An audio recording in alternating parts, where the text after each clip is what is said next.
preserving agriculture in the county, changes coming to White Oak, and growing food in unexpected places. All that and the latest news coming up next on the Montgomery Plans.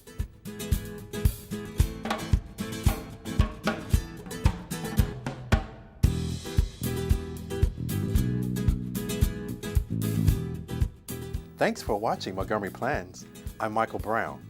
We're here to bring you up to date on important land use issues facing those who live and work in Montgomery County.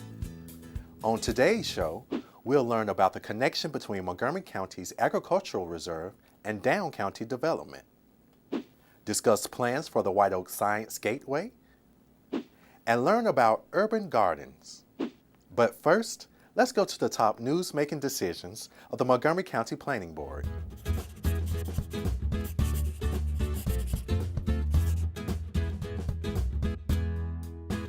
Welcome to Plans in the News. I'm Susan Kennedy. As Montgomery County continues to grow, planners are devising policies that ensure new and existing residents have adequate roads, transit, schools, and other infrastructure. Formerly called the Growth Policy, the Subdivision Staging Policy outlines the way the county should grow over the next 4 years by establishing tests to measure the impact of development, accommodate it with the right level of services, and thus create better communities.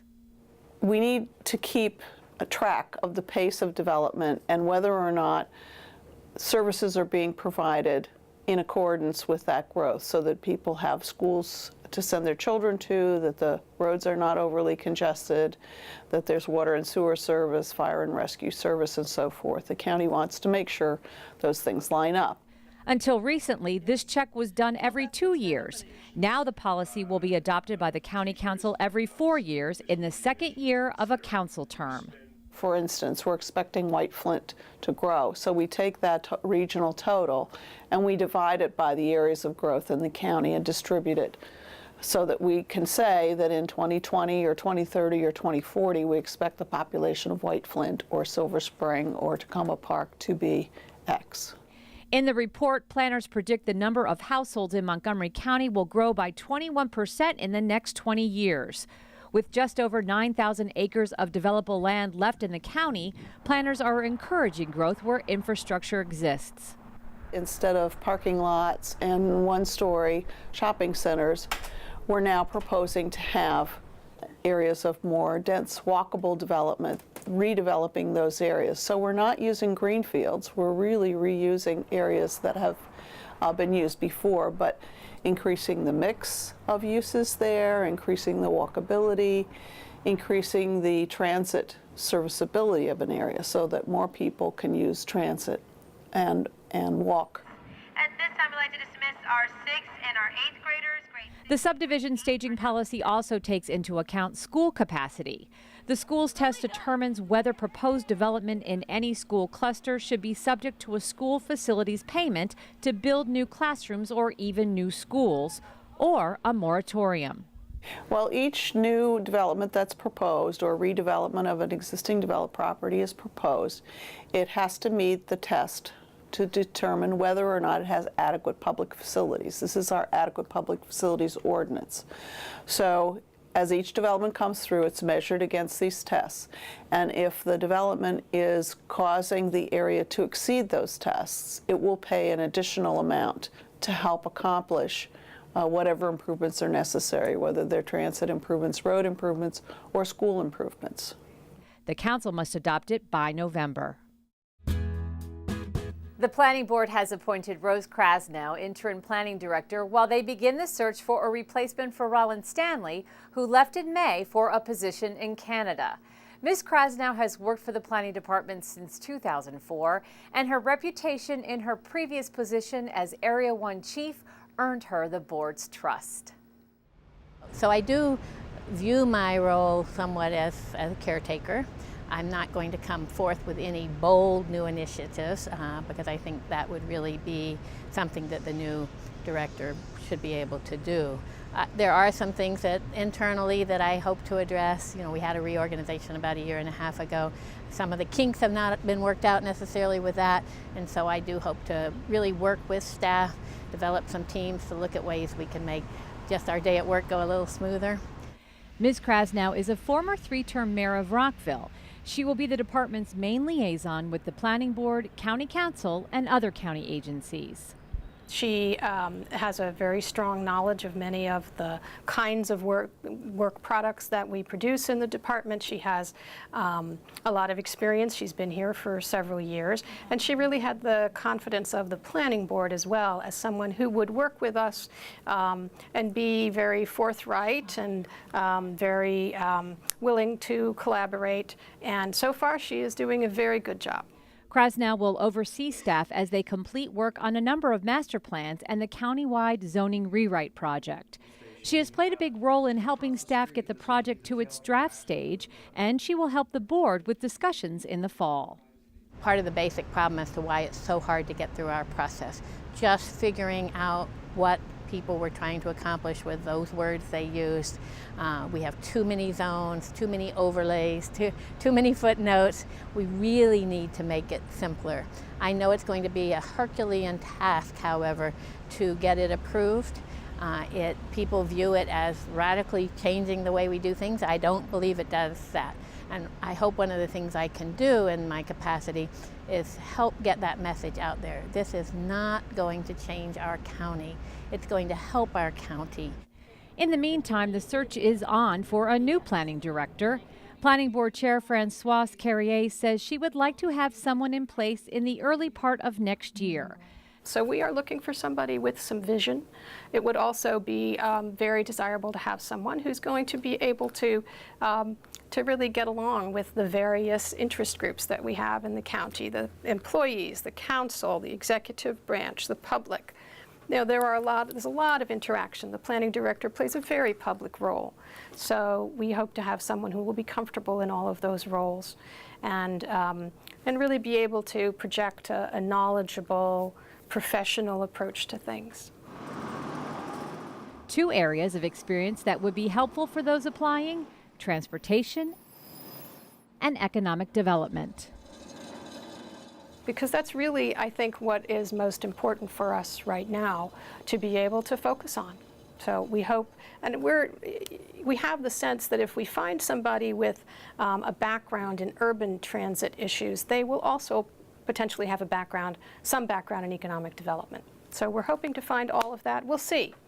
You know, you have to look at your choices and pick the best one that comes forward.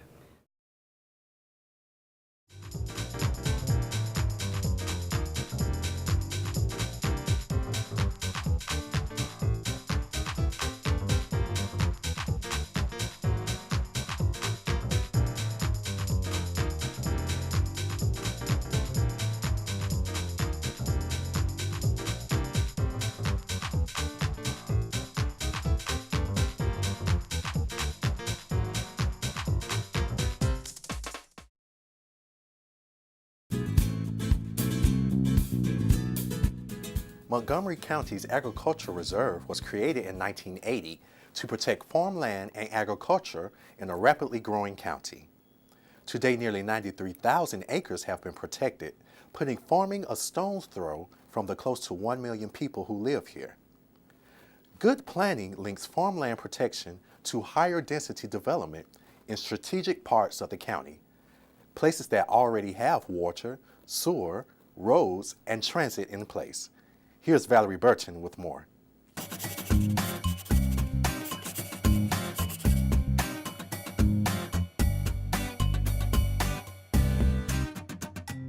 For more than 200 years, there's been a strong agricultural industry in Montgomery County.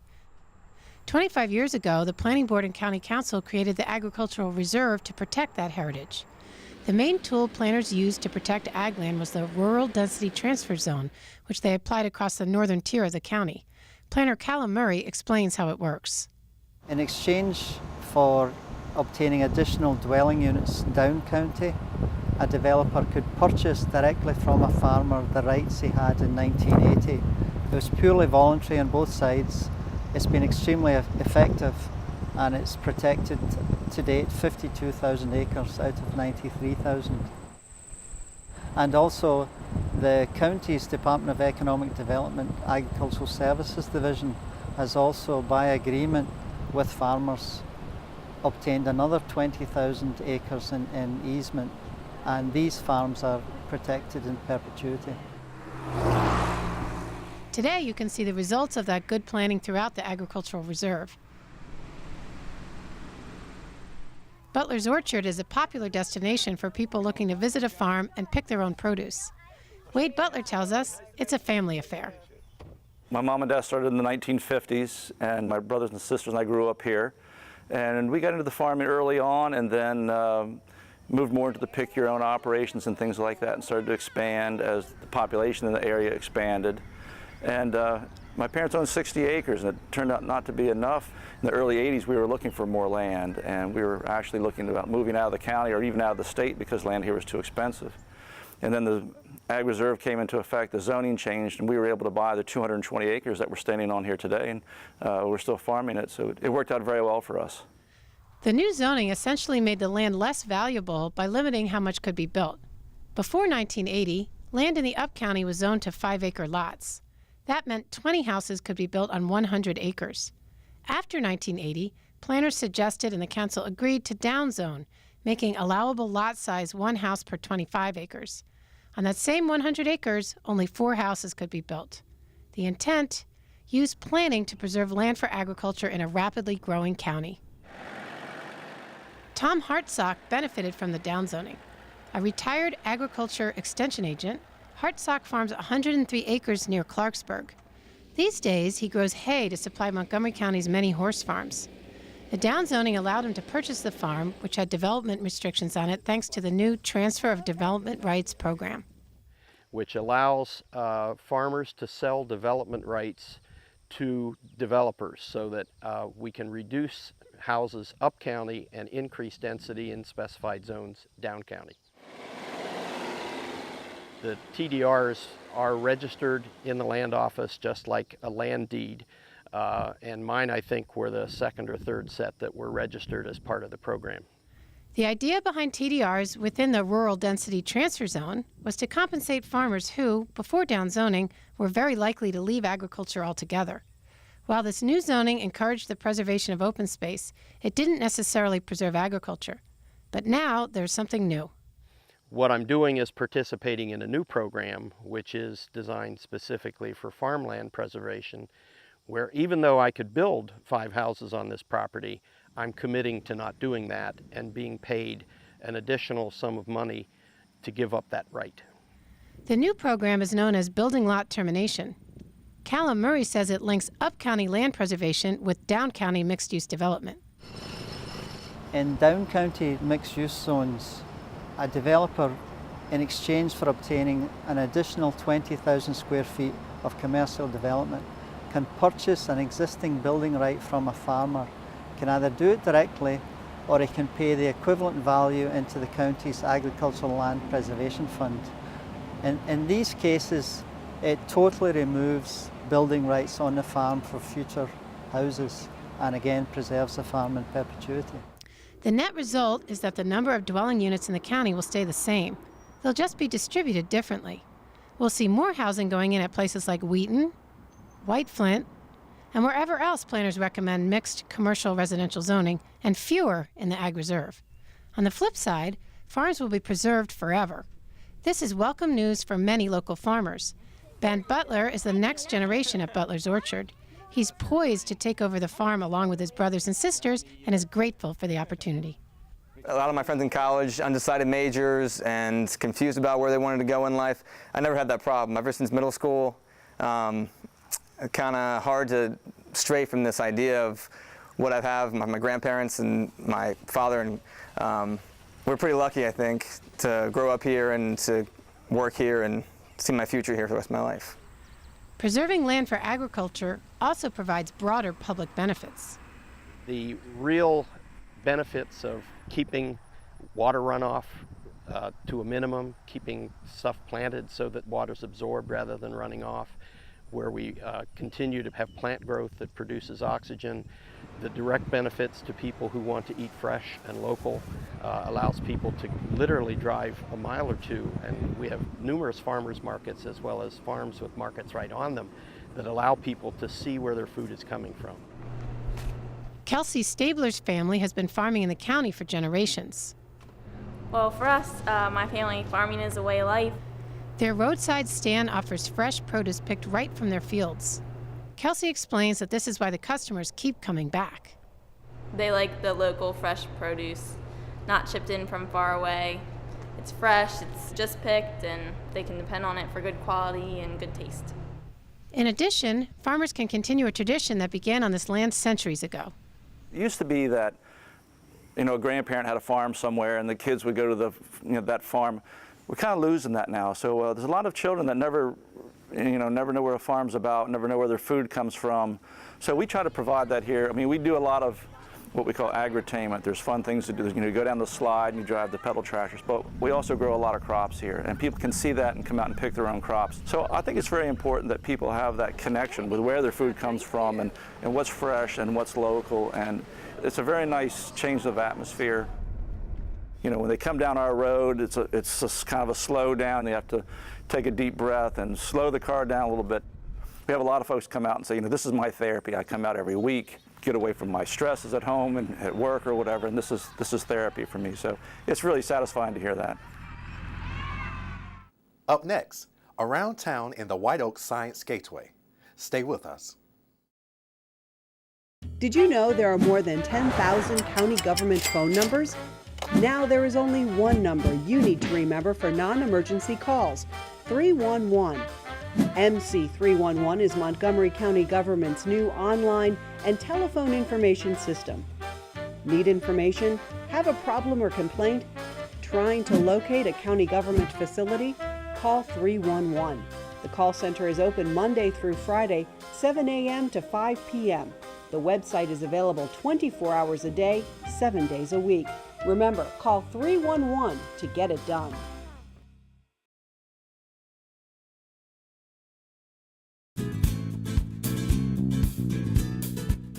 Up next on Around Town, we'll talk with Nancy Sturgeon about the vision planners have for the White Oak area of Montgomery County.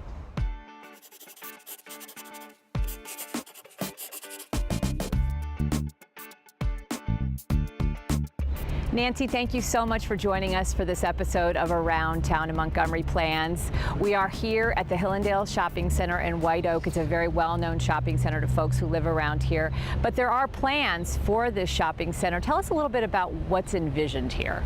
Well, we're working on a master plan update that includes the Hillendale Shopping Center, the White Oak Shopping Center, and the area off of Cherry Hill Road. So it's 3,000 acres within the master plan area. This is one of the districts that we're focusing on. As you can see, it's a suburban shopping center built in 1987, satisfies the needs for locals for shopping, but it's a little rundown, and we'd like to see revitalization in areas like this. And the model seems to be a mix of uses. So the ability to add housing to sites like this that isn't actually allowed in a lot of these zones. The mix that we probably would end up seeing here is retail and residential, potentially. The newest thing that's happened here in Hillendale is the building that you see with the arched top. It's now occupied by FDA employees. The other big user over across the street is the National Labor College. The property is up for sale. There are lots of different parties that are apparently looking at it, and the Labor College is trying to sell pretty quickly. So basically what you're saying is we're trying to make better use out of this space here. We have prime real estate next to the Beltway and a lot of surface area parking that's not being used. So this plan really calls for making better use of this space to make it more efficient. That's exactly right. What we'd like to see over time is places like this that are in good locations right by the Beltway.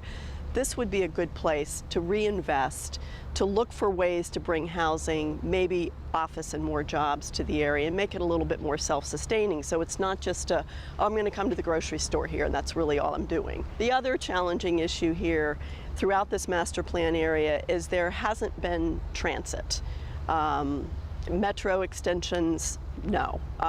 Light rail hasn't been planned for the long term. So we are, as part of the countywide functional BRT plan, which is looking at putting a dedicated bus line on major corridors. So that could happen here on New Hampshire Avenue and up on US 29. That's What a lot of this is going to be contingent on is implementation of the BRT, because we don't have any what's called traffic capacity in this area. The roads are congested. Even if we had some development proposals, people would have to mitigate their trips, and that's difficult to do when you don't have options such as transit. Sounds like a very exciting plan. We'll have to see how it all pans out. But you did just mention the White Oak Shopping Center. This is very similar to where we were prior to this, as a big shopping center with a lot of surface area parking. However, this shopping center is much closer to the FDA headquarters. So what are the plans here? Well, this shopping center is older. It was built in the 1960s. It's 28 acres in one ownership. That's a good thing, that it's one owner. It's a lot easier for them to contemplate redevelopment. This is also an area right at US 29 and New Hampshire Avenue, where over the years lots and lots of multifamily apartments have been built. And the Enclave apartments that you see behind us are 3 20-story towers. So what we're looking at here is what would be the incentives for this property owner to redevelop. So we've given them a mixed-use zone, the CR zone, and additional height, and a different group of uses, including office, retail, and housing. They are very close to FDA. This district is as close to FDA of any of the ones that we're discussing. So we're hoping that the synergies of FDA and the employees, giving them a place that's close to come to for lunch, and if this redevelops like we've described, maybe even where they might live if they're working over there. That's sort of the ultimate model to make this happen, so people have more options to live and work right here and make this place more sustainable over the long term. So when we are redeveloping the shopping center, what can be done to make it more environmentally friendly? Well, as you see, a shopping center like this has just lots of surface parking. There are no trees. If you go to a newer shopping center, you're going to see where we have required them. What we also would see here at the ultimate redevelopment would be parking in garages. And better ways to handle stormwater. Sites like this, where does this, it just flows right off the site. We'll be able to implement all of the new regulations that weren't in place when this center was built in the 1960s. What about transit options here? We're at a major intersection. What options do we have to get people moving? So the transit options are this BRT system, and it would be on US 29, which is right here by us, and on New Hampshire Avenue. And this location would be a transfer point between those two routes. So that would also be something that could be an incentive for the developer. They're going to see a lot of activity here if that transit center and that hub is located here, which is the plan. Okay, Nancy, we're here on FDA Boulevard. The entrance to the FDA is right behind us. We're walking up FDA Boulevard and looking at the Perconti property. Tell us a little bit about what is planned here with this site. The water tower is part of what is known as Site 2, and that's owned by Montgomery County. And next to it is the Perconti property, which is 185 acres. And the property owner here is partnering with the county to develop the entire 300 acres, and their vision is for a life sciences center to capitalize on the proximity to FDA. Hope that there will be businesses that want to come to be proximate to FDA, but also start to create a housing retail center, so a full mixed-use community here. We are looking at rezoning here, and we're looking at the entire North White Oak area, which extends beyond this property over to US 29 and includes a 50-acre property that Washington Adventist Hospital has assembled and has gotten their approvals. They're waiting for their certificate of need from the state of Maryland, but this would be a really nice nexus between the hospital use, the FDA, and perhaps some new companies that would want to come to this area. We'll see where plans take us, because I must say there's a lot of interest in people here on something happening. They feel like the East County has been held back. Then the feeling is, well, why should we hold back again? Okay, great. Nancy, I want to thank you so much for being our guest on this segment of Around Town. Lots of great information. That's it for this segment. I'm Susan Kennedy. Maybe we'll be in your neighborhood next time.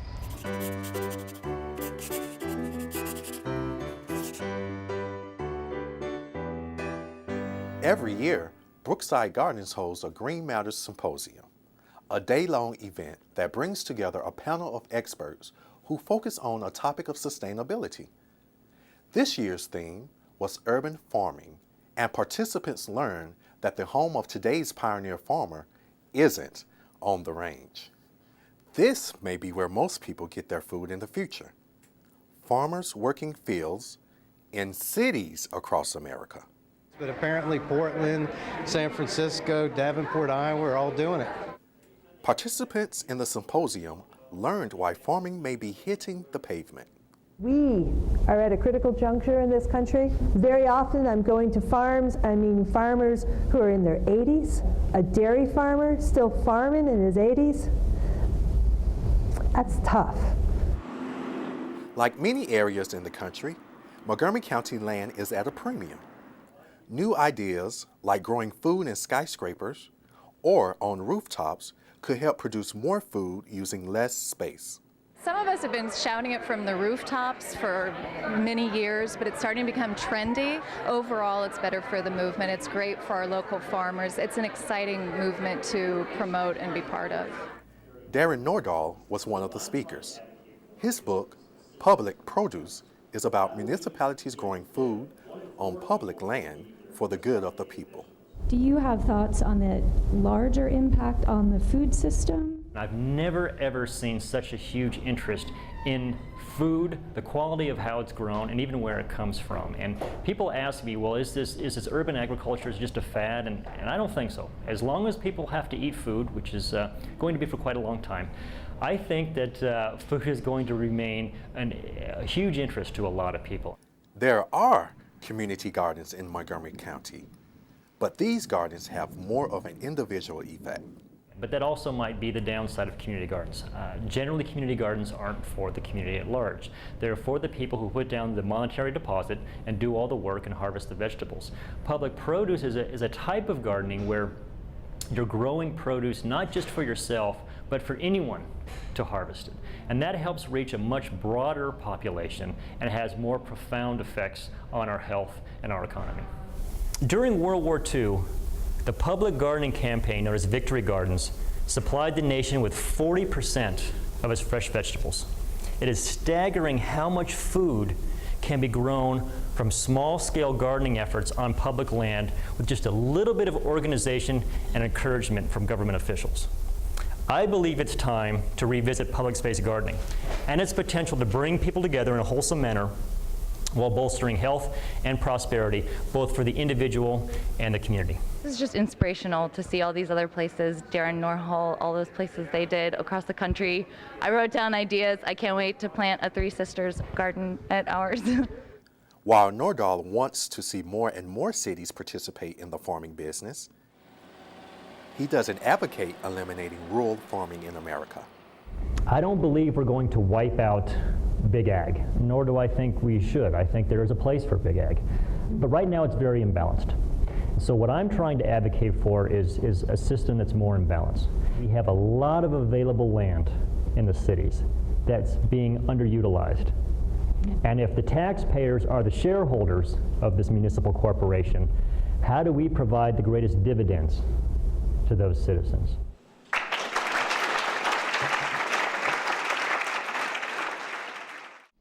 Visit our website at montgomeryplanning.org for complete, up-to-date planning information in Montgomery County.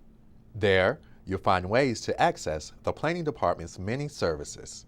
You can check out our blogs, see what's going on, submit feedback, and follow us on Facebook. Well, that does it for this edition of Montgomery Plans. Join us again next time when we bring you more on the issues that affect quality of life here in Montgomery County. I'm Michael Brown. Thanks for watching.